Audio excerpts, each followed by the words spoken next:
Today on the show, we're celebrating one man whose story challenges the odds. Here on the show, we celebrate legends.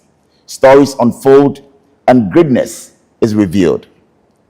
He's a visionary entrepreneur, a financial innovator, and a game changer in Ghana's microfinance sector, and I dare say, finance sector. He's a man whose passion is unparalleled. And if we talk about a heart as big as that of a lion, then we have one that we're celebrating today. He's actually changed and touched many lives. Tonight, the spotlight is on a visionary entrepreneur. He's a man whose passion for economic empowerment has transformed countless lives, bridging the gap between dreams and financial success. Born on the 21st day of March 1984, with an entrepreneurial spirit and a keen eye for opportunity, he hails from Jamestown. Yes, call it the community that fishes out great people right here in the Greater Accra region. So he is not just a fisher of fishes, but a fisher of men, and men used advisedly. His early life was marked by a strong desire to contribute positively to his community, which later influenced his career choices. He's pursued education in business and finance, equipping himself with skills necessary to drive innovation in the financial sector. We're sitting down with a man who has risen to become one of Ghana's most influential figures in the microfinance industry. Yes, we're celebrating him in a big way, as it should be, because he's the man who actually started a business career some years back, establishing Quick Angels Limited, now Bills Microfinance, to focus on promising startups and businesses in Ghana.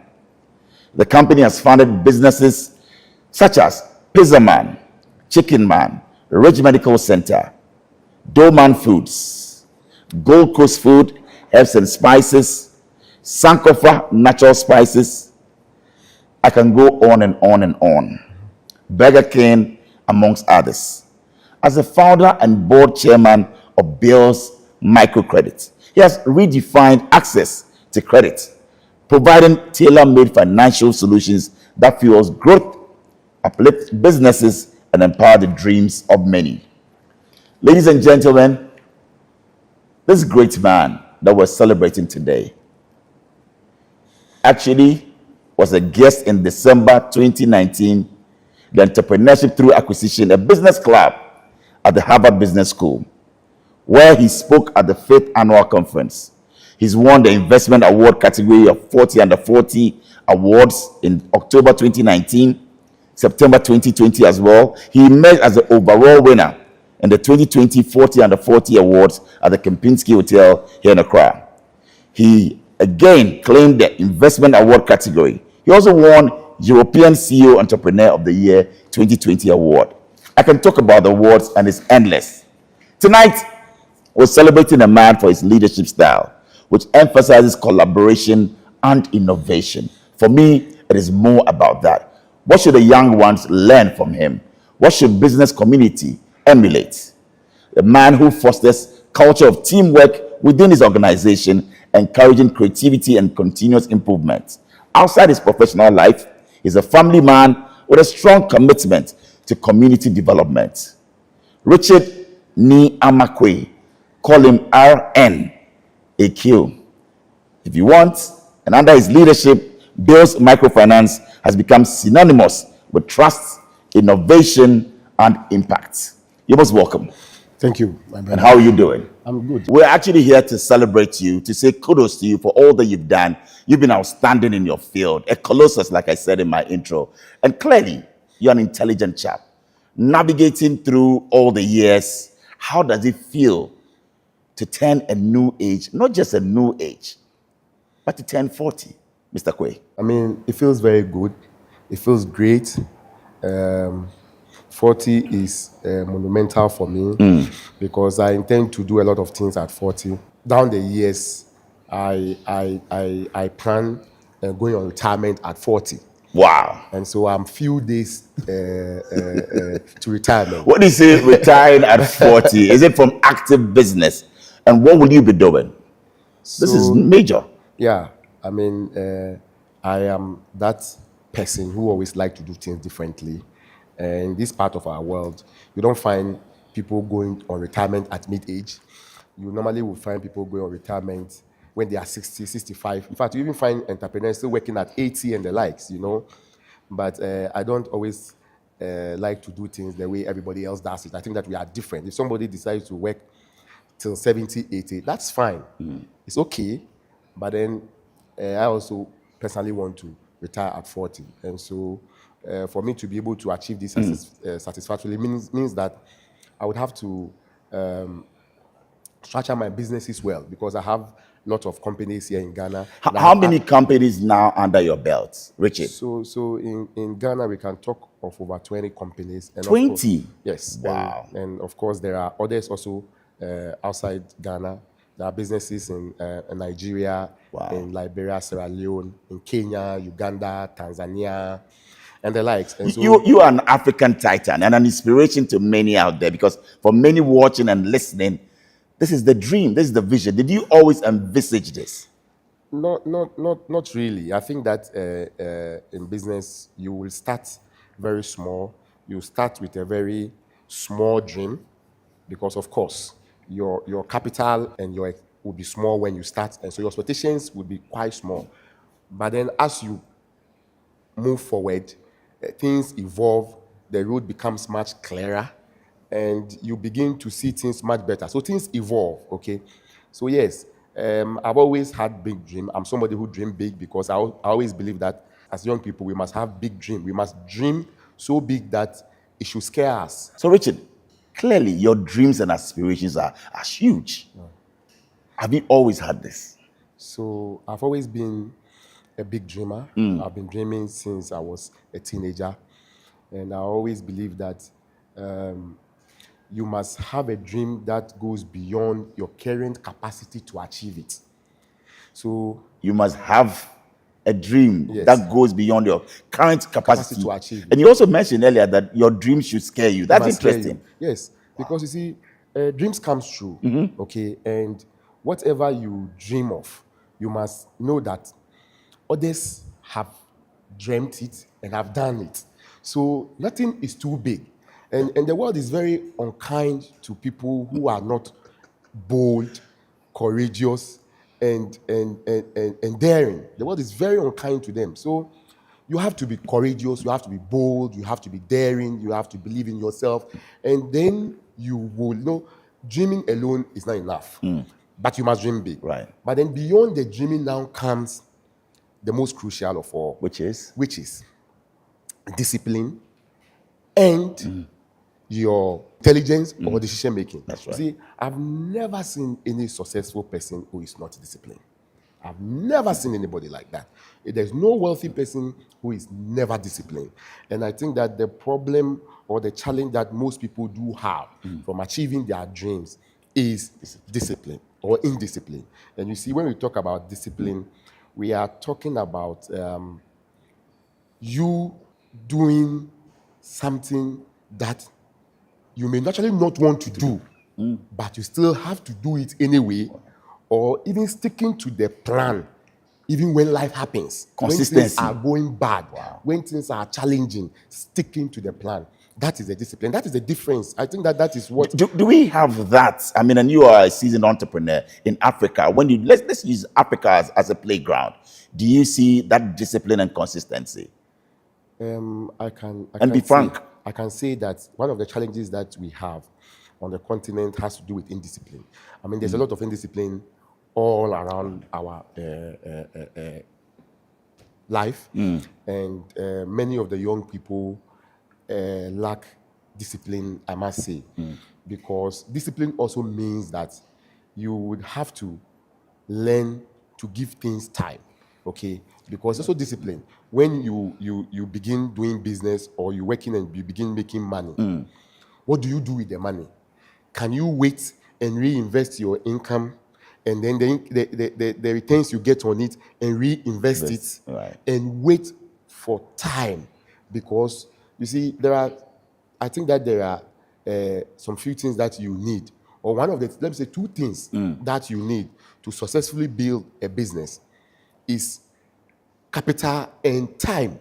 Now you're taking us to a finance class 101 at the university. You must be a lecturer in your next life.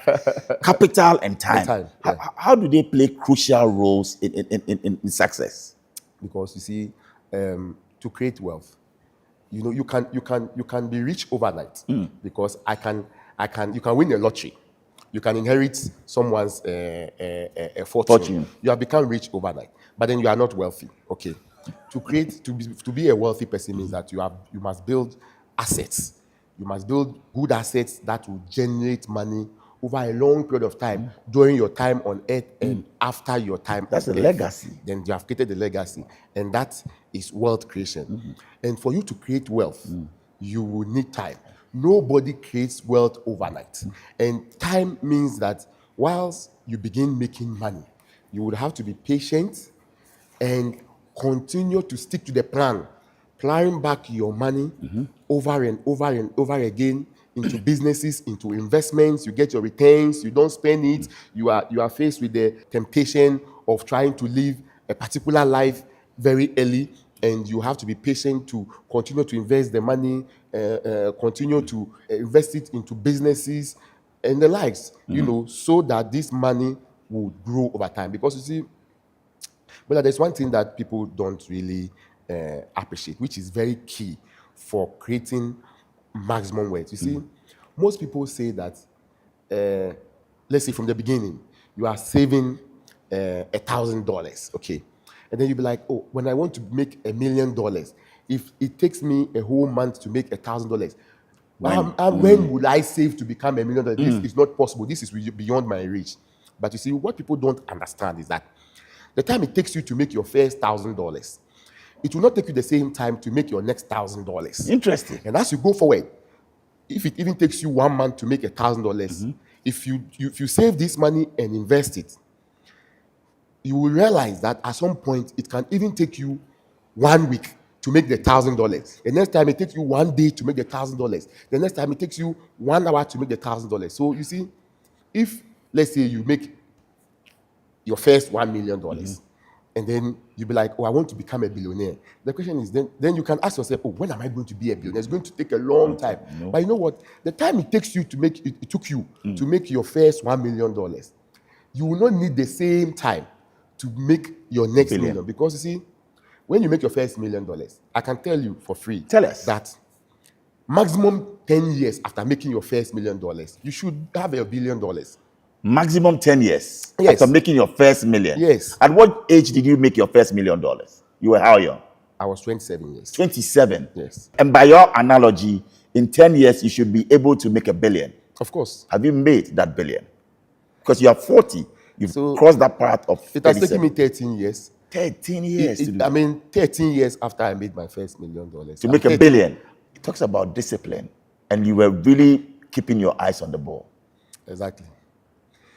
You know, discipline is everything. Okay, it's everything.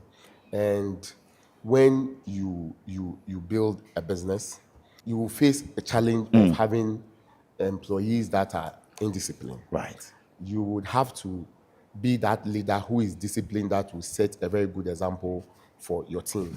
You would have to build a culture in the organization that really understands discipline. Because without discipline, you will not be able to achieve anything. It is the greatest asset that you need.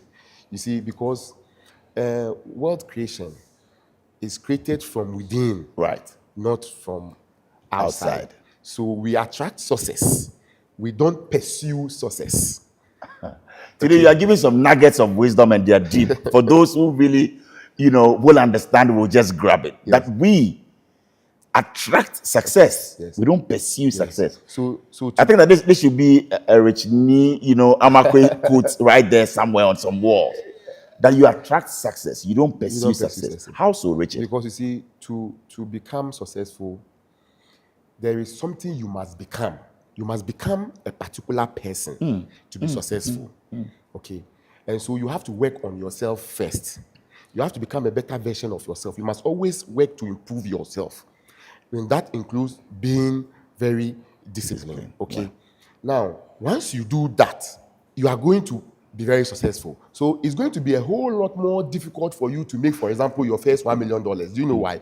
Because during that period, you have to go through the process of improving yourself. Right. You are not who you have to be to make your first $1 million. And so it's going to be very difficult for you. But once you make your first $1 million, it means that you have become what you must be to attract the money. Wow. And so now your next 10 million, your next 100 million, your next 1 billion is inevitable because you have become what you must be. Interesting. Earlier, you mentioned challenges in business. Clearly, Quick Angels or Bill's microcredits didn't just rise up out of the blue to be here. Yeah. You've seen the ups and downs. Recount 3 challenging moments where you thought, wow, is this meant for me and should I carry on? The first one would be when? So the first one would be the early days when I had to start my business.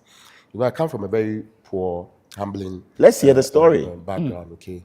So I was raised by my mother. Where was that? Dad was around. I mean, Is he still around? He's still around. He's still around. But we always see you because mom has played a pivotal role in your life. Yes. So my mom raised me. My dad played a little role, but my mom played the most crucial and the most important role. My mom is my inspiration. She's my inspiration. She's the main reason behind my success.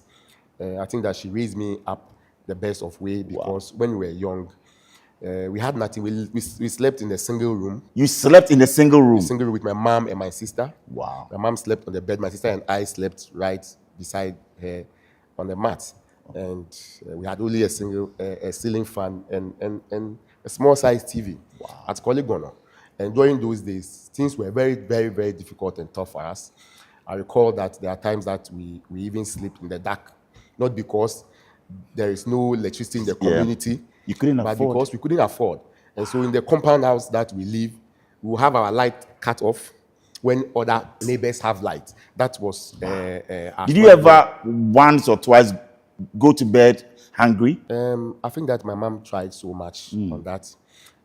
She always made sure that we had what we eat. She had to always improvise and make something, prepare something, manage something. To put food on the table, at our least. mothers would always make sure that at least what we must eat. They will go every mile to make sure that what we must eat, we get it. And that is something that I'm very much grateful for the sacrifices that she did for me. But I think that my mother used to always inspire me when we were going through this difficulty. She would be like, my son, you know I love you so much. I said, yes. You see the situation we find ourselves in? I said, yes. I said, I am counting on only you. You know, you are my only son. Wow. And it's me, your sister, and you. We are looking up to you.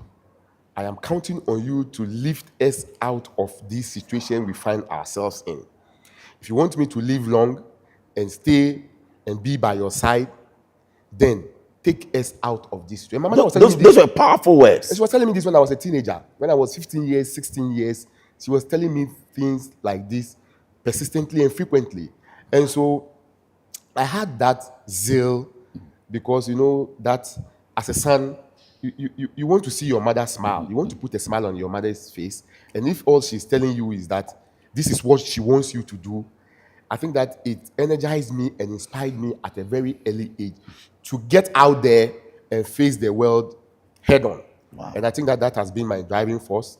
Right after secondary school, I had to even sell local gin. Oh, you've done that before, Richard? Yeah, in Accra, Jamestown.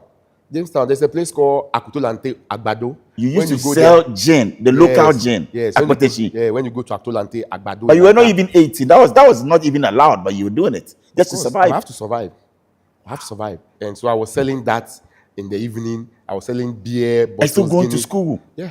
And then at that time I was at then IPS, now UPS, IPS. So I had to do this to be able to support myself because my mother couldn't afford my education fee at the time, so I must do something to support myself. So I was selling alcohol over there, saving money to pay for my school School fees, fees, yeah. yeah. And I had to do all of that. And the hunger was there very early. Okay, so I had to do that, going to school at UPSA in the evening, come and sell alcohol, and I had to save money. When I got, I was doing ACCA. Wow. I was doing ACCA, which is the Association of Chartered Certified Accountants. So I'm an accountant by profession. You're a chartered accountant. By profession. Okay, I did the ACCA. Right. Yeah. So I had to leave at the final. When I got to the final level, I had saved some money from selling the alcohol. I had to pay for my tuition fee in UK. UK. And I left. I applied for visa, and fortunately, I had admission. So you left Ghana then for all in the name to struggle and make ends meet. Yes, and I left, I think, age 22. At age 22, I had taken myself to the UK, not someone taking me to the UK. You saved enough money to... Yes, and I applied for visa myself. Let's stay on that, because that's the first challenge, navigating it. How were you able to do? Because for many business people, that is a major challenge. Planning, coordinating, budgeting your time. Yeah. And you did that even before age 22, to know that, let me do this and save some money to get myself out of this hardship. How did you do it? You have to understand that you have to start early.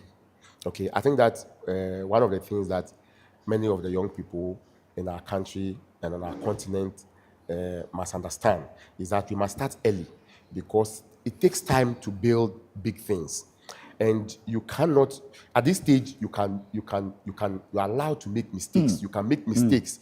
You can do try and error at a very early age, but at a certain age, you should not be doing try and error anymore. So you need to start early. And so my mother, like I said, was pushing me. You see, so I had to go to the UK. I was doing full-time schooling there. I was working. I was doing 2 jobs to support my education there, pay my What kind rent. of job were you doing? So I was working at Tesco. Oh. So I was filling the aisle in the evening when shoppers are done. Then I come to work in the evening after school. And then when you go to the shop, you will see that everything is packed on the aisle nicely. We come to work in the evening to come and carry the things from the warehouse, so that shoppers can shop. So that shoppers can shop. I did that, and then I also worked in City Inn Hotel. So it's a very big hotel in central London, and I was washing dishes. So I was a kitchen porter. Really? Yes, at the City Inn Hotel, I was washing. You know something? Yeah. I wash as many as about 5,000 dishes a day. You don't need it. Yeah, it's a very big hotel. How does it get to you, and how do you deal with negative narratives when you hear them, Richard? I know you have a tough skin, I know, but yes, sometimes it will get to you. How do you handle it? I learned something that, you see, in this world, when you decide to become kind to people, people will still have interior motive anyway. Yeah. When it takes you 1 year, or it takes you 1 year to build something big, people can use one night to destroy it, but you still have to build it anyway. The fact that people would, when you become kind to people, people would have ulterior motive, that you are doing it for whatever reason. You still have to be kind anyway. Let me tell you something. You even build business. You employ people. You create jobs. You contribute to the economy.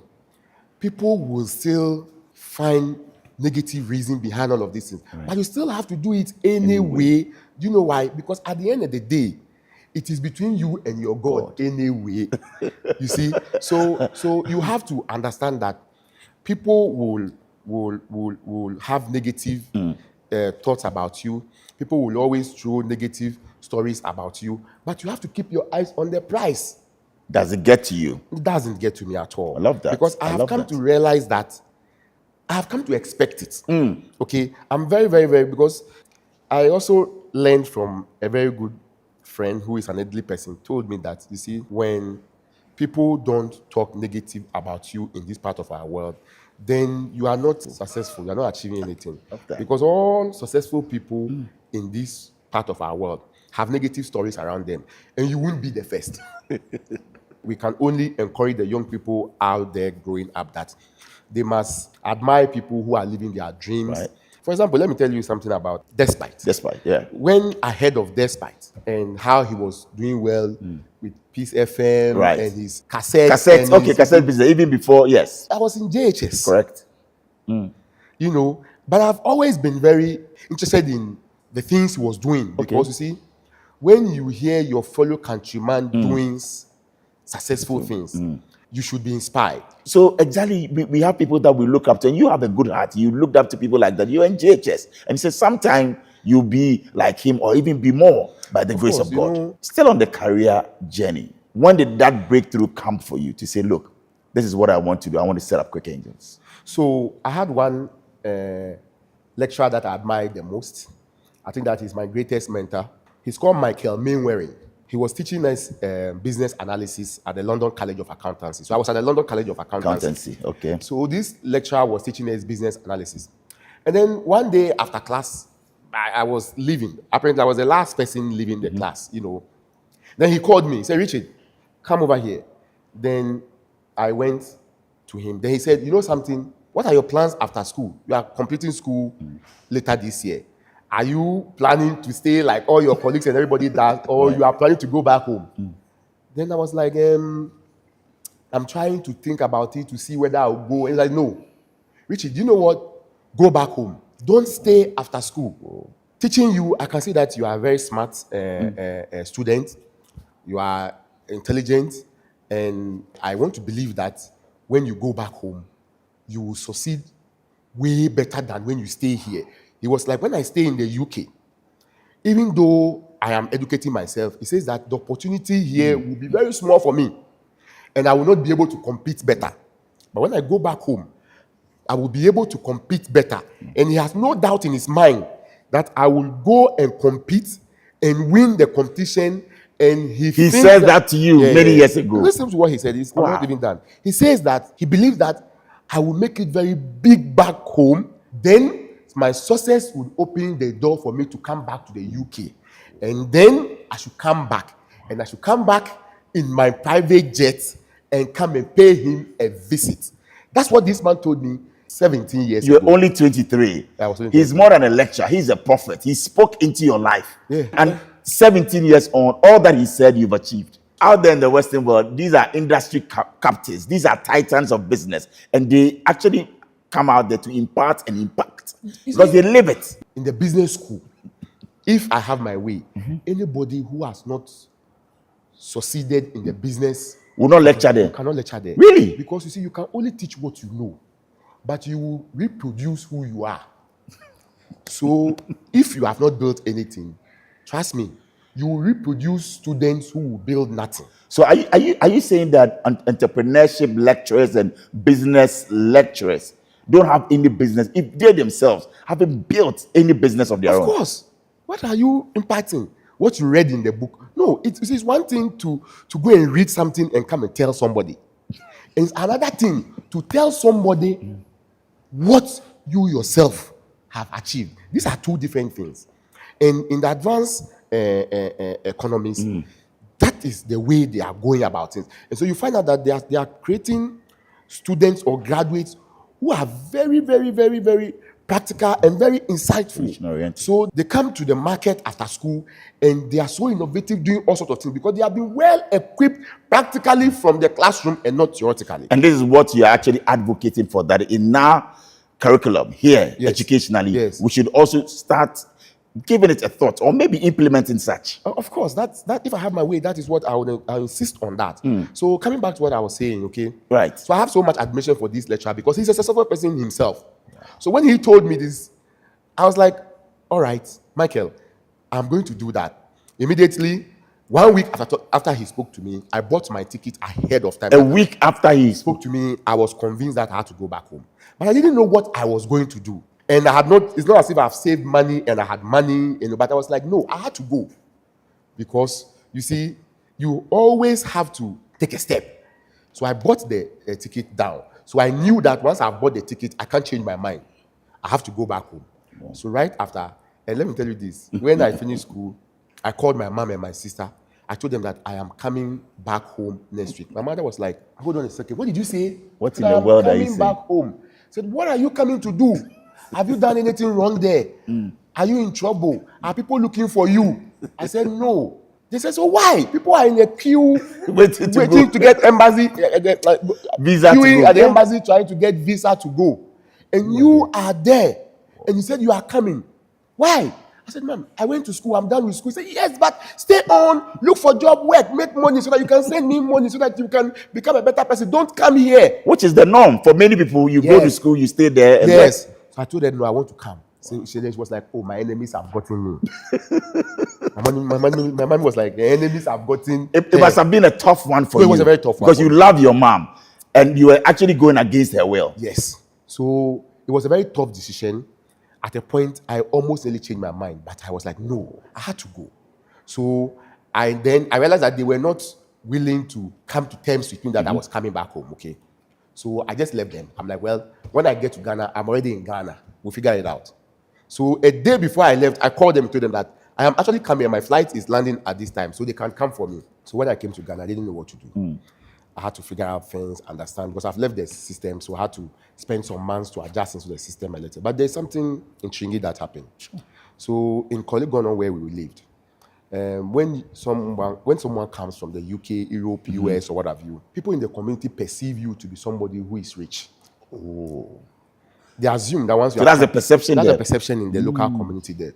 So I realized that many people were coming to knock on my door and ask me to lend them like 500 cedis, 1,000 cedis, 2,000 cedis. Some they want 500 cedis to pay their children's school fees. They'll give it to me when the month ends. Okay. Some come ask me for 2,000 to pay a medical bill for their sick child or spouse, and they'll give it to me at a particular date. And I was getting many of these requests because they perceive that I have money because I've come from Europe.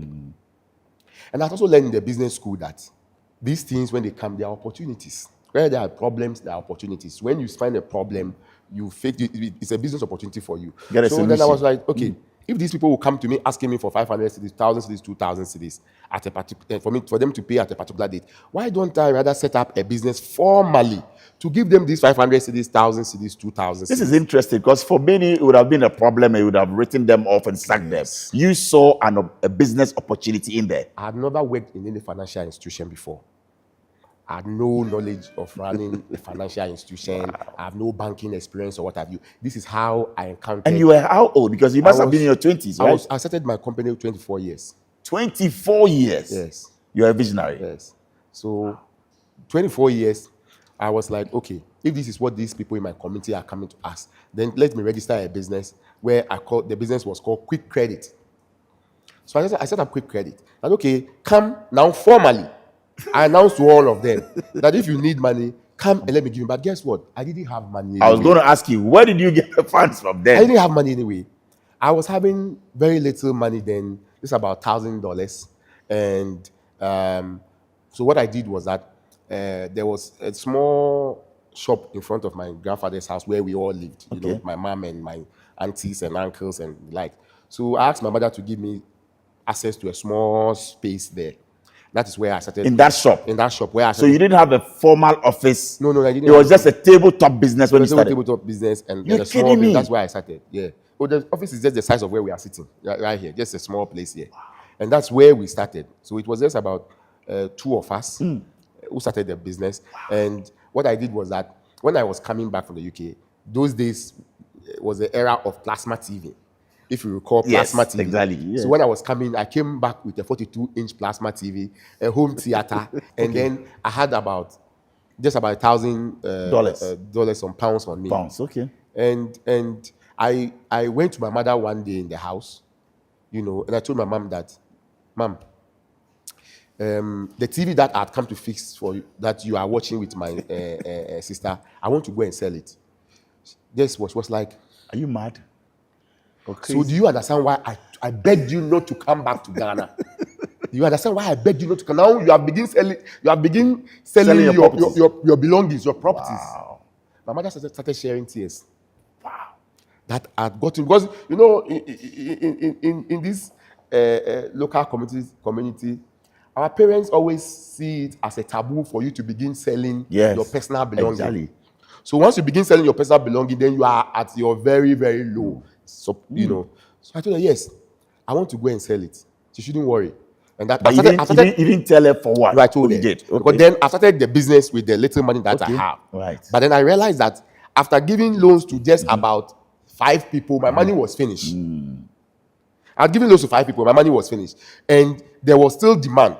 So I needed to generate money through other means to invest into the business for growth. My mother was watching me. I started on fixing this TV, placed it in the box, and I took it to Accra Post Office. There's a place they call Zongo Lane.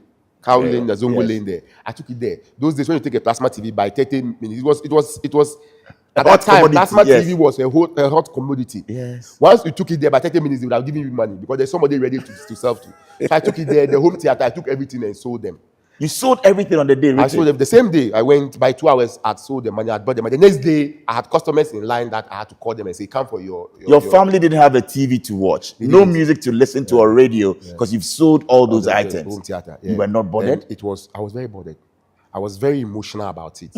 I was very, very down when I was doing that. I wasn't really stubborn about it at all. One of the best moments in my life was when I replaced that TV. So about 6 months or say 8 months down the line, you did. The 42-inch TV that I sold, I brought them a 50-inch TV back. Wow. Yes, I brought them a home theater, and now business was growing, business was doing well, so I could afford a whole lot of things. Today you can buy 1 million plasma TVs if given the chance. Why not? I can tell you that confidently that 10 years ago, I could afford anything that the world is selling. 10 years anything. Ago. Anything. 10 years ago. I could afford anything that is on sale in this But world. now you can. But I never did. Really? I never did. 10 years ago, I never did. So 10 years ago, you could have bought a Rolls Royce. I could have bought a Rolls Royce. I could buy a private jet. I could buy... 10 years ago when you were 30. When I was 30. You could have bought a private jet. Anything that was on sale, I could Private jet that was going for maybe $20 million. I could buy anything that was on sale. But you didn't. I never did. Why? Because when you have a plan that is working, you have to stick to the plan and allow the plan to work. Because you see, there is this compound effect element of money. When money is growing, at a stage, it begins to grow abnormally. And you see, your money can also be another business. Wow. Our money can work for us. You see, when you work with your energy to make money, there is limit to how much you can do. Because you are human. A day you have only 24 hours. You also get tired. So there's limit to what your energy can do for you, as a person you can do.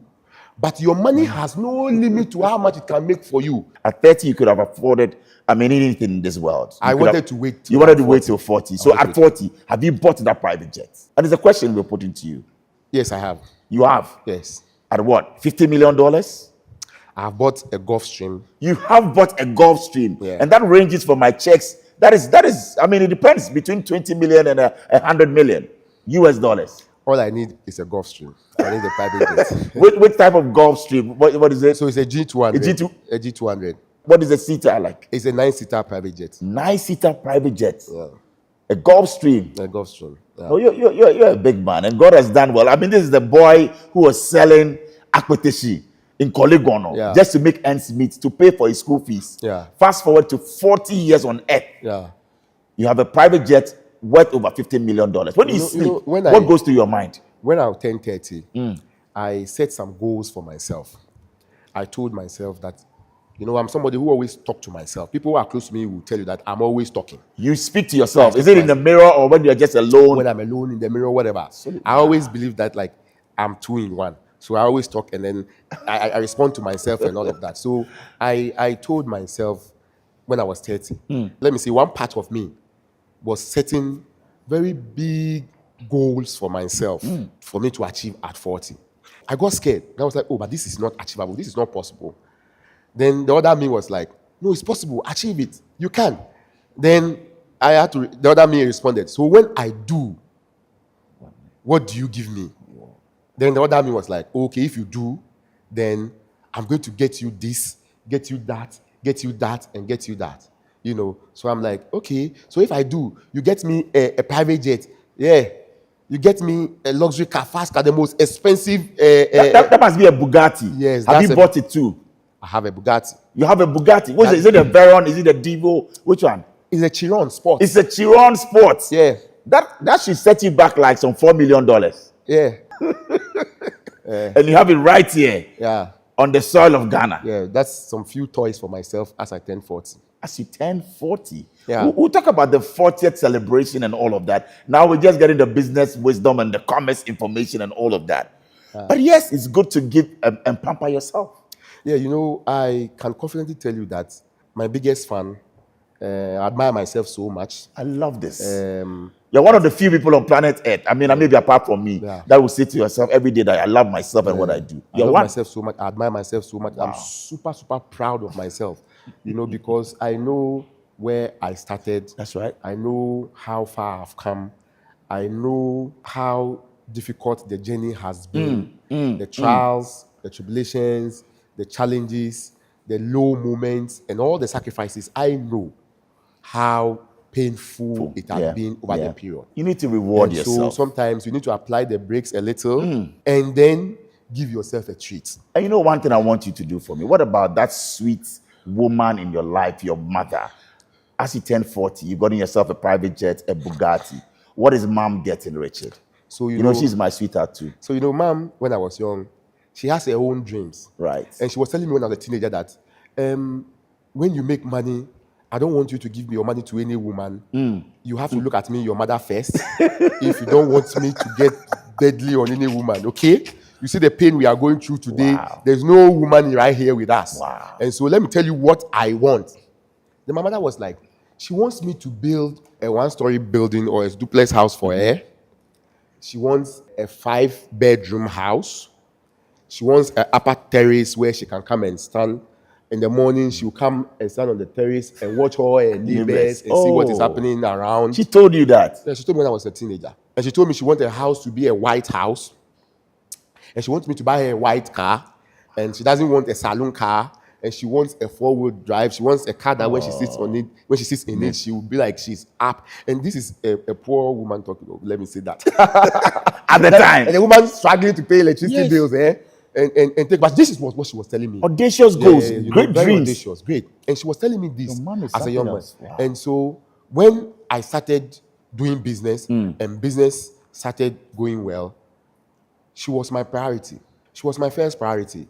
I must fulfill my mother's dream for her before yours, so that I can concentrate on mine. Wow. So for my mother, I have fulfilled a dream for her years ago. Exactly what she told me. You built her that White House. That White House is there. Just as she told me when I was young. And you know what? She told me that she doesn't want that house in all of these new communities coming like. She wants it in her neighborhood. She said she wants it in the community that we are growing up.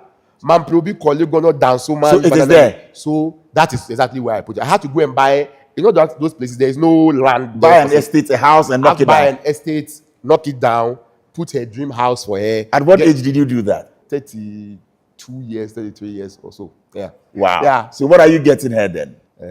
My private jet is for myself and my mom. Oh, yes. How sweet. Yeah. Sweet son indeed. Yeah. You are ready to take her around the world. Yeah, she's really my inspiration. She inspires me a lot. My mother is also very proud of me. How being able to do it? It's always your mom, your mom, your mom. So in all these days and years, you didn't have a girlfriend or you didn't have anybody. How were you able to stay focused? So I got married at 25. Yes. 25? Yeah. That early? Yeah, I got married very early. I left the market very early. But you know what? Are you back on the market? I'm back on the market. I'm divorced. Oh, so I'm back on the market now. Are you single and searching, or you are single but you are not searching? I'm back on the market. What do we do on the market? You trade. You trade. Yes. And what's your okay? Go ahead. And you know, I was married for 10 years. 10 years. Yeah, but it didn't work out. It didn't work out. You know, life things happens, and one of my low moments in life, you know. But so getting divorced is one of your low moments because you look at what you've achieved and all of that. I mean, you'd have wished. My goal is to keep my family and keep my marriage till the end of time. I did every effort to but it didn't work to out. salvage it, to keep it, you know, but it didn't work out. But everything is on the table. You can't rule anything out in life. I mean, the reality is that currently I'm a divorcee, I'm a single man, and I'm back on the market. And That is it. And you are married, so I don't want to see you on the market. I'm not on the market. Yes, I don't want to see you anywhere. It's a market for you guys. Yes, yes. So no, and what kind of if I find, when I'm searching and I find you somewhere, there'll be trouble. No. Maybe I'm helping you to find. Can I join in the search? No, let us find our thing. Let's find our thing. MTN says that look, there's free after one extra. So have you guys heard the latest from MTN? If not, then listen. For those of you who love MTN free after one, prepare for the upgraded experience that is from MTN. You can now talk for 1 whole hour uninterrupted while paying for only the first minute of every 10 minutes you talk, which means that for every 10 minutes you talk within the hour, you only pay for the first minute. That's some great news from MTN. So what would you like to hear? You like what you hear? Well, that's not enough. You know, so what? Go for it. 50 MB of data for free as well after your first call daily, only from MTN. When we come back, I'll tell you about MTN Care. But for now, Starr Assurance is 40, and we're giving you 40 reasons to smile. Celebrate 40 years with us in our Starr Assurance 40 Reasons to Smile. It's a great promotion that's going on from now till the end of the year. You could be one of our many lucky winners to walk away with a whopping cash prize of 10,000 Ghana cedis in quarterly draws, and then the grand prize trip to enjoy the luxury of Dubai. It's simple to participate. Visit our online portal customer.starassurance.com or call us on 0302 751 333. That's 0302 751 333 to buy or renew your existing motor insurance policy. Be a lucky winner today. Starr Assurance, your solid partner. Let's get into your business investment portfolio. And Richard, we salute you for all that you built. I mean, from ground up. You mentioned early on investing in startups, believing in young ones and saying, look, this is it. Your business investment portfolio. How is it like now? Maybe, yes, we can do an evaluation of it, but how many do you have in what countries? So you see, before I answer that Yes. question, I would like to let you understand something. You see, Quick Credit was 15 years last year, and it has evolved to be now called Bills. You see, Bills is one of Ghana's largest financial institutions. It's one of Ghana's largest financial institutions. What is the portfolio like? So we are currently serving 300,000 active customers. And just so you appreciate what these 300,000 active customers are, the Accra Sports Stadium, when it is full to capacity, it is a size of 40,000 people. When Accra Sports, see how huge Accra Sports Stadium is. When it is full to capacity, it has 40,000 people. So Bills is serving 8 times the capacity of Accra Sports Stadium. That is the level of impact that Bills is having on the economy of Ghana, or the financial landscape of Ghana. And then to answer your question directly, let me give you a record for the past 2 years. In 2023, Bills disbursed a total loan of 1.7 billion Ghana cedis. 1.7 billion Ghana cedis. And in 2024, we disbursed a total of 1.8 billion Ghana cedis. That's incredible. So when you put it together, in only 2 years, yes, we have invested directly into the hands of Ghanaians 35 million. 3.5 billion, not million, please. Billion. 3.5 billion Ghana cedis in direct loans to Ghanaians. And that is how big Bills is.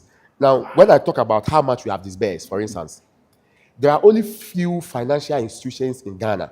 So, for example, the savings and loans companies in Ghana, none of them come close. Really? So not all of them. There's no match. It's a mismatch. None of them come close to this. It means that you are on top in terms of disbursement and access. Yes. Because between 2023 2024, you're doing 3.5 billion Ghana cedis. That's a huge one. Our impact on society is huge. Bills, though it's a microfinance company, that is our business strategy. That's our business model. That is where we want to be. But it is a huge financial institution here in Ghana. And you see, even the commercial banks, Bills is, in terms of our loan portfolio and assets, we are bigger than over over 50% of the So banks in the why are country. you not a bank? If we want to be a bank, we'll become a bank. Oh, The okay. capital, So it is not the capital limitation or the capitalization of it. it is the capital requirement of being a bank in Ghana is only 400 million Ghana cedis. And you've exceeded that We by can far. afford it. It is 400 million. 400 million is less. It's about $8 million. Correct. We can afford it to get a license to be a bank if we want to be several years So back. why not? Because you see, you have to stick to What you do best. the plan. When something is winning, you stick to it. You evolve. We understand that, and we've been evolving over the years. What we used to do down the years is not what we are doing today. We are evolving. We are evolving. We are becoming a fintech more and more because that is where the world is moving to. So we are also evolving towards that line. But we are maintaining the core business. We are not shifting away from what we know how to do best. Right. Okay. So when it comes to microfinance, that is our core strength. And you know one thing too. One of the reasons why we have not shifted to become a bank, the banks are many in the economy, and they are serving only a few. So 80% of the Ghanaian population falls within the microfinance space. Okay. That is a critical segment of the economy, and that is where the market is so big. So you believe that you have a call to duty to serve such people. Okay, so we are not there because we are a small financial institution. We are there because that is where our strength is. That is where our capacity is. That is where our technical know-how is. And that is where we do it better than anybody else on the continent. Now I want us to talk about Quick Angels. Yeah. The overarching one, I mean, is right there at the top where you sit as the chairman of it. So when you talk about Quick Angels, then you are talking about me as an angel investor. Correct. So through Quick Angels, I open my door for young people in our country to come and share with me their business ideas, to come and open to me businesses that they have started at a very early stage, that they are having financial challenges, and they are having operational challenges or what have you, but the business is promising, and they need some partner who has the financial strength, the business expertise and experience, and the necessary networking that would help turn their small businesses into national and global business. Wow. That's what Quick Angels is about. And so, I mean, over the years, we've been able to successfully partner so many young Ghanaians to build what used to be small businesses into national businesses. So now they are living their dream, how they envisaged it to be. Yes. Kind courtesy, Quick Angels, now is a reality. Yes, that is it. So there are young people who, I mean, there are many of them, but I can talk about, let's say, a few of them who, right after university, they came to Quick Angels. A good example is Pizza Man Chicken Man. Pizza Man Chicken Man. Yes. What's the story? So Pizza Man Chicken Man, you have two young boys from KNUST, the university. Whilst they were in school, they had a tabletop oven in their hostel where they were selling pizzas to their fellow colleagues in school. On campus. And so they heard of Quick Angels, and then they came to the office. When they came, they had baked a pizza, and they brought it to pitch. Two young people, and they said that they believe that they have the best pizza recipe for the best pizza in this country, and that should taste it. We should have a taste of it. Just like that. Yes, we should have a taste of it, and that they want us to invest and build, help them bring their dreams to reality. And with that day, there were a lot of people pitching that day. In fact, they were the last to pitch. They came very early in the morning too.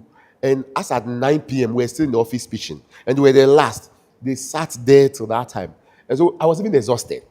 And then there came they were the last when they came, two young little boys. And then they walked in. When they walked in with their pizza in their hands. And the pizza they had prepared since morning. So you can imagine. And they were like, and they begged me, do we have microwave here? They want to microwave this pizza so I could taste it. I'm like, okay, we have a microwave in the office. Yes. So the microwave, they brought it, we tasted it. And then they were like, so I loved their zeal. They were very passionate. I love their qualities. And And I saw that these were young people that I felt comfortable to place a bet behind them, because You were promising young men that you knew that. you know, angel investment is the most riskiest thing to ever do in terms of business. It's the riskiest class of assets you can hold, because over 90% of startup businesses fail. Yeah. So when you are an angel investor, then you are like a gambler. You're a gambler. The only difference is that you are not gambling with lottery or numbers, but you are gambling behind human beings. And in this particular one, you can turn the odds in your favor. Wow. You see, you are not relying on the machine. Right. to So, tell you so an entrepreneur and an angel investor, help us understand the difference. Okay, so Because they all take risk, right? yeah, they all takes risk. Okay, but you know, entrepreneur is investing his money to build his own business, Okay. manage and grow and make money for himself. But an angel investor would Invest in now others. will invest in others who have skills, who have The know-how and in other things, but they do not have the financial resources. So they'll bring their expertise, their skill on board. The angel investor will take the risk by investing wholly into the business. And then when the business succeeds, they share Yes. in the dividends profits and all, based on profit, what yeah. was agreed on the terms. Then that as was an agreed. angel investor, you need to be knowledgeable, and or is there some sense within? How do you notice that this will work? And for you, like you said, you are just like a gambler, and you bet on people, and they've done very well. Yes. So Is there an inner feeling to it, or some intuition? What is it? you know, I am a very successful businessman myself. Correct. So I understand the business environment very well. I know how to do it. When I see somebody possessing the qualities of success, I can see, right. because I know what you need to be to become successful. So when I sit on the pitching table, there are a lot of things that I look out for. And you know, when people come and pitch, it's easy for them to make everything look good, everything work out on the drawing board or on PowerPoint, yeah. you know. But as an angel investor who is experienced, you look beyond the PowerPoint and the pitching. You can read through the lines. I can see all the mistakes. I can see all the forgery. I can see everything. If something will work out, I can see much better because I'm experienced in what I am doing. Okay, so that helps in making decisions. But I can tell you this for free too, that Right. most of the best decisions we make in business, we make them out of intuition and gut feeling. Listen, I've invested in things that I've done all the analysis. The analysis were right, And it didn't turned out work. it didn't work. It is very standard. It is normal. Okay. No angel investor in this world has had all the businesses invest in succeed. Once that happens, then you are not an angel investor. You are doing something else. Because angel investor is a very risky thing. You take risk on businesses that are not tried and tested. You invest in people who have not succeeded in life before. So some of them you get wrong. Some of them, they have a very good business model, they have a good product or skill, but success goes beyond the product, the skill, and the model. There is a bad character about the person you won't see at the pitching table. You would only invest a year or two before you come and realize that this guy is completely garbage. And you've done so well. There's a pizza man you mentioned, Chicken Man. Now, how many branches of Pizza Man? Chicken Man has almost 100 outlets nationwide. 100 outlets, and this is a locally grown company. It's the largest food chain in Ghana. I mean, Come again? It's the largest food chain in Ghana. Yes, by far. Owned by Ghanaians. Owned by Ghana. You know, Proudly. in the food space across the continent, all these fast food, high-profile businesses are owned by the Lebanese, the Indians, and the foreigners.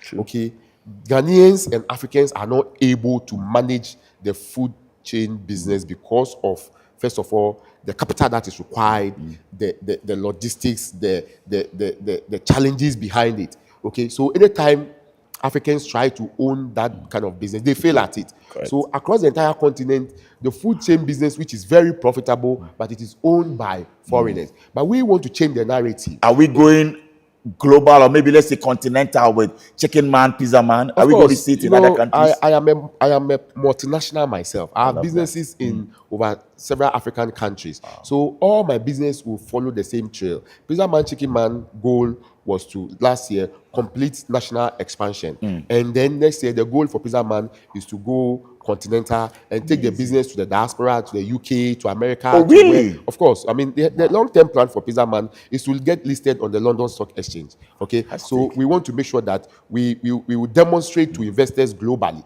that the brand is not only a Ghanaian business or a Ghanaian brand, but it's a brand that appeals to people globally. We just have to show the trail, the trace. Just show working a little, and then we go listing, and then we can have a significant. Is Pinkberry also under your umbrella? Pinkberry is also one of the. It's not one. It is the largest dessert business in the country. Yes, of course. And how many branches of that as well? Pinkberry has over 80 branches nationwide in Ghana. So it's also a big business. I'm also behind Burger King. Oh, are you the one behind Burger King? I'm also behind. You have the Burger franchise King. for Ghana? Yes. Tell us more. Mostly these brands like KFC, Burger King, McDonald's, and the like. They normally will give it to Western people, Indians, and the like. But you see, success begets success. A professor in Harvard Business School once told me this. He said, success begets success. When you become successful at something, then it opens the door for you to become more successful. He says that if you want to become successful, be successful at something first. So we were able to get the Burger King franchise, even though we are Ghanaians and we are young people, because we have successfully done Chicken Man Pinkberry. Oh, Pinkberry. Which is also an international franchise. So we were successful at Pinkberry against all odds. And so that becomes a pedestal for us to do other things, other doors we're able to open for us. And of course, we can also showcase what we have done with Pizza Man, Chicken Man. And then when they look at it like, wow, if you have demonstrated this, then for once, we can trust this in your care and we know we'll do it. That's an interesting case study, because for a Ghanaian to go out there and, like you said, be handed the franchise, it's not just about money, because I know companies like Burger King, McDonald's, and KFC, they look beyond that. You can have, but you've done it well. Yes. And that is why you earned it. Yes. So you have Pinkberry, Chicken Man, Pizza Man. Yes. You have loads under the Quick Angels brand. Yeah, no, like how many companies? I mean, we are also into, we also have company into healthcare, Ridge Medical Center. Oh, Ridge Medical Center. Yes. We are heavy also into manufacturing. Wow. We have a paint factory. We're also into spices. So you've heard of one of popular spices on the market that is global. Sankofa Natural Spices. I mean, it's a global brand. We go to the UK, US, and it's in the shop there. People love it a lot. You know, so we have Sankofa Natural Spices. It's also one of our brands. We have Dedel Spices. We have OCM, Tilly's. All of these are brands that under this. And also, we are also heavily into farming. So I'm a farmer. You know, you are a farmer? Yes, I'm into rice farming. So why? I was just looking at it, and yesterday I read somewhere that Ghana imports almost $300 million of rice. Yes, so annually. Yes. Why can't people like you get into that production and cut out that importation? Yes. By far, it also helps to stabilize our city. So we are doing it. I have a very huge large scale rice farm at Aveime. It's called King Ranch. It's a very huge rice farm. We also have a machine that mill rice and everything. You know, but one problem with the rice industry is that, you see, the government wants the private investors like us to invest before they create the market for us. I think that's where the government is getting it wrong. Because as a private person, we invest, we produce the rice, and we have to go and struggle to sell our rice against the foreign ones. And they're saying that there is no, we don't have the capacity to replace the import. Yeah. But that will always be the case until you press the brake. When you press the brake, private investors like us, investors are greedy. Let me put it that way. We smell money. Once you press the brake, we see that the rice market is there for grabs. We will invest everything into it to build a huge rice farm. By this interview, urging the government that you pull the brakes or apply the brakes and put us to the test. We will deliver. Are you sure you can meet that demand? That's the right thing to do. Because you see, that is how you attract private investors to invest their money whilst you are asleep. Investors are always opportunistic. They are looking for opportunity. When you create the market, you create the demand. Everybody wants money. You will see the money channeling there because the opportunity has been created. So when I sit back and watch them talking, what they are saying is very unrealistic. If they don't go this way, give them the next 50 years, we'll always be importing rice. Interesting. They can't solve this Interesting. problem. They have to create the problem first, and then it will then- get fixed. and you think they that want to fix it without a problem. It can never be The fixed. investors will be ready and they can actually meet the demand if that is a When short. that demand is created, when that gap and that hole is created, even foreigners will run with their money here to come and invest the rice farm, make money. Who doesn't want money? Wow. Over to you, the Minister of Agric. I think that is some challenging insights there, and let's see how that goes. Very, very well thought through, and Richard feels that that should be the model, and Yeah. certainly it will work. How many workers do you have, if I may ask? Because it's a big company, operations that you run. So in Ghana alone, I have a little over 4,500 direct employees. On your payroll, you have 4,500. Direct. If you talk about indirect, then you are going to tens of thousands of employees. Coupled with over 300,000 people that are your clients. Yes, for bills. For bills, 300,000. Richard, you are really impacting this society and this country. Yes, through success, you can only define your success based on how you impact society or the country to which you come from. Okay, how your success improve the life and living standard of the people that you live in the country with. That is where true success is. Because you see, as you make money, your happiness is directly proportionate with the money you make to a level. At some level, money does not make you happy anymore. Now, the things that makes you happy is about how you have impacted other people. Right. Okay, how you have made the life of other people better. How you have helped change your country, your society, and the like. The family you have built. So that's where you gain fulfillment. That is where my fulfillment comes from. So, for example, I have some staff that when the month ends and they end their salary, they will send me a message and say, "Oh, chairman, thank you so much. I just received my salary and I've been able to pay my mother's medical bills. That gives God you bless joy. you. If not for you, I'm sure my mother would have been dead." Somebody sent me a message and says, "I've been able to pay my child's school fees to gain admission to the university. Chairman, thank you. I used my salary to do that. Not for you, my child will not be going to the university." And I get hundreds of such messages when the month ends. These things inspire me and fulfills me a lot for me to realize that it is not only about me alone and that it's about so many people out there. So when you think that you are tired and you don't want to go anymore, then you are mindful of the fact that when you stop, you are denying other people. Because you are touching lives. So you have to keep going. And I also believe that, you see, for every country, the country is blessed with different type of people to hold the affairs of the country. So, for example, we are blessed with people who would be good clergy. We are blessed with people who will be good military people. When there is war, when we are running away, they will be heading towards where the bombs and the bullets are flying. Judiciary. And the same applies to people who work in the judiciary, people who will be politicians to make policies, and then people who also be businessmen who will create jobs, bring products and services to the market to give people a better life. So you have to understand that the talent that you have is God-given, and you must make it count. It's not only for you alone, You must make it count. And those are the key words. That don't just do it, but do it well. Yeah. Make it count. Yeah. In all of this, yes, we talked about your staff strength and all of that, but you also mentioned you want to retire at 40. Where do you see the business? Last year, I announced that when I turned 40 this year, I'm going to retirement. And a lot of people have been trying to talk me out. I've had people come knock my door midnight to let me know that it's a bad decision. But you still stand by it? But I still stand by it because, you see, a true entrepreneur is measured not by the business that you create, that you manage, but by the business that you create, you manage, and then you develop people. You have to develop people so that they are able to handle the affairs of the business whilst you scale. Because over the years, I've been scaling. I've scaled businesses from a community base to a regional base to national base to continental base. If I was not developing people to be like me, think like me, or even think better than me, act like me, and make decisions as good as I will make, I couldn't have done all of this thing. So over the years, I've been building and developing people to be that good.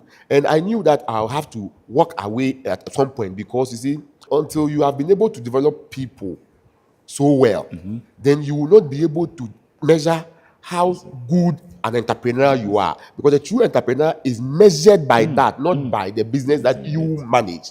Because you may fall sick. I'm human. I may fall sick at some point. If I fall sick, the business must what go happens on. to the business? I'm human. We may die. I could also die. When I die, what happens to the business? Must the business stop because of me? No. So you should have been able to develop people who would be good enough to retire you, or to make you idle, Right. so that you can go and conceive other things again and bring it again. But I'm not going to conceive other things to come and start day to day. I'm going to conceive.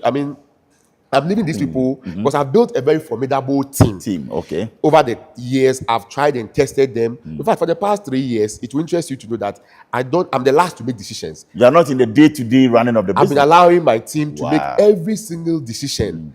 And then after they have made the decision, I will check and see whether the decision they have made is almost close to what I would have made, or better than what I would have made. And I can tell you that over the years, they have scored over 98% success, Wow. which is beyond my expectation. Expectation. So the ground is ripe for me to give other people the opportunity to also showcase what they can do and excel. But my retirement means that I am not going to run day to day again, because for the past 15 years, I've been running day to day. All problems come to me every single day, morning, afternoon, midnight, evening, and I'm the one taking these decisions. But for now, I'm going to focus on board duties. Okay. I'm the board chairman of all of these businesses. All right. So I'll focus on the board, and I'll focus on giving business strategy. Okay. Giving strategy to the businesses, focus on funding, budget allocation, performance review, and the likes. And then I will focus my time on attending meetings, Right. meeting new people around the world, creating networking, identifying opportunities, and closing deals around the world. When I close the deals, then I'll just send it to them, and then they will execute. And one of the things we are trying to do is to go to the Asian market, the Eastern Asian market, like Vietnam, Thailand, Cambodia, all of those places. They are developing countries like us. Their market structure is almost similar like ours. And many of the businesses that we are already doing, that are doing so well here, will do so well there. And we are trying to shift to that side of the world too. And this will require that you hand over certain things for certain people to do, so that you can do bigger things. If you run day to day all the time, then you become short-sighted. You will not be able to see. And you don't want to be myopic in all of that. But any new projects coming up after you retire? Yes, you want to go into the Asian market and all of that. But locally, what do you want to do? Any initiatives in the pipeline? Yeah, so we'll continue to invest in new businesses. The team is there. Right. There are resources to invest in them. So we'll continue. Everything that we are doing will continue. Nothing is going to stop. The only difference is that I'm not going to be at the forefront of things as I have been over the past 15 years. But I'll be at the very top, at the board level, giving strategy, providing funding, and doing business development. Business development. Well, we'll be wrapping up soon. But as we touch down, I also want to know, for you work so hard, do you make time to relax yourself, Richard? So that explains one of the reasons why I want to go on retirement at 40. Because if I look back at my life as a teenager till now, I clearly could tell that even though I do not regret the life that I have lived, I have not lived life to its fullest. My entire life has been about work. And for me, it has always been problem, and problem solving. Okay, so I can say that I love my work that I do, but I don't enjoy it. So, and you don't have to enjoy your work to do it. You must just love it, because that is what pays the bills. So you don't enjoy what you do, but I love it. Because it pays the bills. You don't have to enjoy what you do. You only have to love it. Is it okay to enjoy what you do as well? It's okay, but you don't have to enjoy it. Okay. Okay, because for me, you cannot tell me that anything that if I always bring you pain, you enjoy pains. No. Through my entire career, there's always been pain, problem, trouble. Solution-oriented person you are. I'm always solving problems. And that's one of my greatest talent that God gave me. I'm one of the finest problem solvers that you can Interesting. never think of. So now you just want to have an active social life. You want to relax. Just take it easy. Are you Yes. going to travel the world and have fun? Exactly. Go for fishing. Fishing and all of that, Time to right? Go for fishing, go for hunting. Bungee the jumping, bush, just you go know, all out of there, those things. skydiving. Yeah, I want to do all of things to make world complete. A to complete make one this for world you. complete. Yes. Interesting So way. they say life begins at 40. So you are I going put to say- things. I use my first half of my life to To work do so business, hard get the to money give and- me yes. room to Enjoy enjoy life. the second half, because they say life begins at 40. So after my birthday, life begins for me. That is not a bad way to actually start life, you know. So that is good. But do you have any hobbies? What do you enjoy doing? I like football. Oh, you play? I like football. I like playing table tennis. So Right. I challenge you to a game of TT. yeah. I play table tennis. Oh, really? Yes. I don't Give know you how a to play. backhand. I don't know how to play golf. I want to start playing golf. So Why I'll not? go for start. I'll go and start golf lessons. Golf lessons, okay. Yeah, I want to do everything that. Do you enjoy listening to music? Yes, Who's your favorite Ghanaian musician? I'll be listening to Kiddy. Kiddy, right? Yes, I'll listen to Kiddy. I'll listen to Stoneboy. Okay. I'll listen to Sarkodie. I'll Sarkodie. listen to Shatawale. You know, and but I love Kiddy. I love Kiddy the most. Kiddy is in my opinion, is the best musician that Ghana has. Kiddy is the best musician in Ghana. Yeah. That is very profound. And you love his artistic and nature and everything, right? Yeah. Great.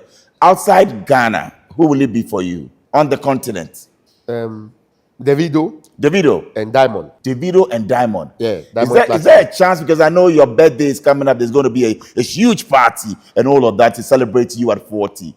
Is this something that we should expect Davido and Diamond to perform? Expect a lot. Anybody that I like will be there. Anybody I love so much will be there. Oh, then it means that I know the lineup of the it's going to performance be. already. For my 40th birthday, Sarkodie is lot. performing. Everybody will be there. Everybody has to perform. Diamond Platinum is Everybody performing. will be there to So perform. you got the Diamond. news here, first time. Yes, you're breaking it. And you have to celebrate. What is the night going to be like? It's about celebration.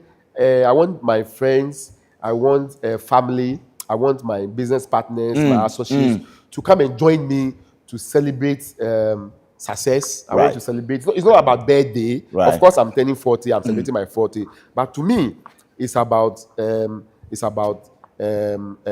hard work. Right. It's about impact. It's about success. Celebrating life. It's about it's about everything. Everything. You know, I think that I've come from a very difficult position as a person, and where I've gotten to, for me, it's one of the. I'm one of the luckiest human beings alive today. I love that. And I love so I intend to celebrate it hard, just as I'm very passionate with business and I do things very big and passionately on a large scale. When I want to have party, when I want to celebrate you too, it's the same energy. So expect the best. Yes. So you play big. You do it. You go all out. Then when we work hard, you play we hard. are allowed to also party hard. It's I love fair. that. It's You're my kind of person. So interesting. It's now time for our mystery questions, and we want for you to actually dip your hand in this bowl and pick up your first question. You read it out for us. You are reading all four of them, but let's start off with the first one. And what's the question right there? What legacy do you hope to leave behind in Ghana's financial sector? Yes. Beyond everything, I think that I have been able to rewrite the books when it comes to microfinancing, not only here in Ghana, but on the continent as a whole. Right. Because I've been successful in running the largest microfinance company on the continent. On the continent. So how many African countries are you present? 7 African countries. Wow. Yeah. And these companies are household names in all of these countries. They are massive in all of these countries. Wow. And I think that we have helped governments on the continent to get close to their goal of financial inclusion that matters so much to them on the continent. We have reached out to people at places that the commercial banks or the investor banks are not built to reach. We have done so. What a role that you played. We have equipped and empowered people financially to be part of the economic growth of the African economies. And it is something that I am so proud of my contribution and my impact in that sector. What a legacy. The next question will be, if you could create a rule that everyone in Ghana had to follow for a day, yes, what will it be? Wow. If you could create a rule or pass into law, what would that be? This will be a bit controversial, but let me still say it. We love controversies. Let's hear you. Yes. There is one rule in Ghana here that I think will not help us to develop. It has to do with fighting corruption in our country. You see, in our country, if you pay someone to induce him to do something for you, a public officer, if you induce him to do something for you, the public officer is corrupt. He has offended, right? But the person who also gave him the money, you have also committed a crime. So it is like when I give you money to open door for me to pass, and you open the door for me to pass. If I don't give you the money, you will also not open it for me. And there's nothing I can do because I'm the one sitting there. And I also want to pass. So I'll give you to you so that I can pass. It's a very natural thing. Almost everybody will do that. So I think that our laws, if we really want to solve these problems in society, we should rechange the law that allows only the recipient to be in trouble. The giver so that when I am passing here, and you a public servant, you don't want me to pass, I will induce you to let me pass. And when I finish passing, I'll go report. Wow. So they count for you. Yes. That way, when you even have money in your hands, giving it to somebody to pass, they won't let you pass. Let's do the right thing. So this law, I will change. The next mystery question will be what?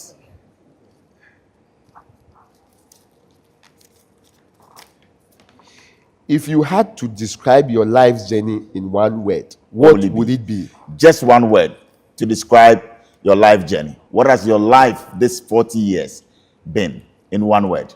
It's been interesting. I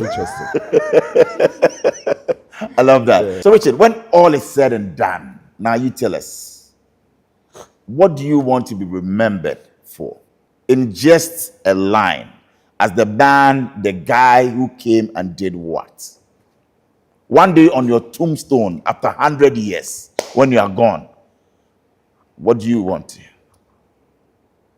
So, very simple. If it will be possible, I mean, people will determine that. I'm not the one to determine that. But you speak it into life. I want to remember that young Ghanaian local boy who believed so much in himself and believed that he could take on the world from his local community and impacted the lives of so many people in his country and did the most important thing of not dying with his talent, but imparting his talent and his skill to other young people in his country and on the continent to create wealth together with them. Okay, I want to be remembered for that because one of the things that I'm so much passionate about that I'm doing now is not to win alone, but to win with other people. Because I think that as Africans, this is one of the areas that we fail so badly at. We always want to win alone, or worst case scenario, we want to win with our family, our nuclear family. So it's all about you, your brother, your sister, your mother, your father, your children. That is it.